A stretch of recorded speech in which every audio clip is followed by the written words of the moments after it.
सेलू शहरातील सातोना रस्त्यावर असलेल्या वाहेद पठाण यांच्या अक्षय डिलक्स पाणी बॉटल फॅक्टरीजवळ उभ्या करण्यात आलेले पिकअप वाहन अज्ञात दोन चोरट्यांनी 16 जुलै रोजी मध्यरात्री 2:30 वाजता लंपास केले होते। ते पिकअप वाहन सोमवार 22 जुलै रोजी सकाळी 11 वाजता परभणी जिंतूर रस्त्यावरील देशमुख टाकळी परिसरातून पोलिसांनी ताब्यात घेऊन पुढील कार्यवाहीसाठी सेलू पोलीस ठाण्यात दुपारी 3 वाजता लावण्यात आले आहे।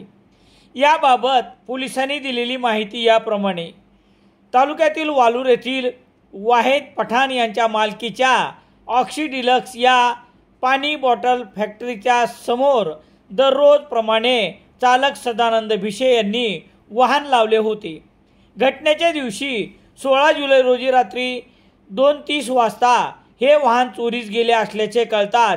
या प्रकरणी 18 जुलै रोजी सेलू पोलीस ठाण्यात रीतसर तक्रार दाखल केल्यानंतर पोलिसांनी CCTV फुटेज पाहत तपास करत असताना आणि प्रसारमाध्यमात आलेल्या बातम्यामुळे हे वाहन जालना आणि परभणी येथे नेऊन त्याची विल्हेवाट लावता न आल्यामुळे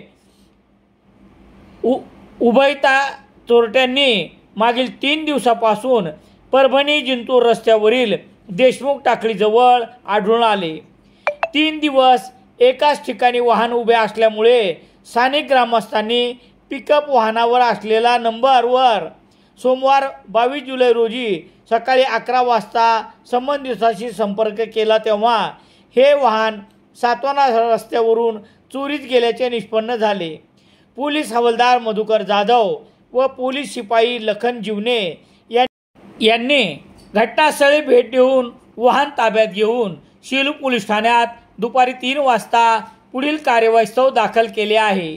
पोलीस निरीक्षक दीपक बोरसे यांचा तपास आणि प्रसारमाध्यमातील बातम्यामुळे अज्ञात दोन चोरट्यांना या वाहनाची सहजासहजी विल्हेवाट लावता आली नाही।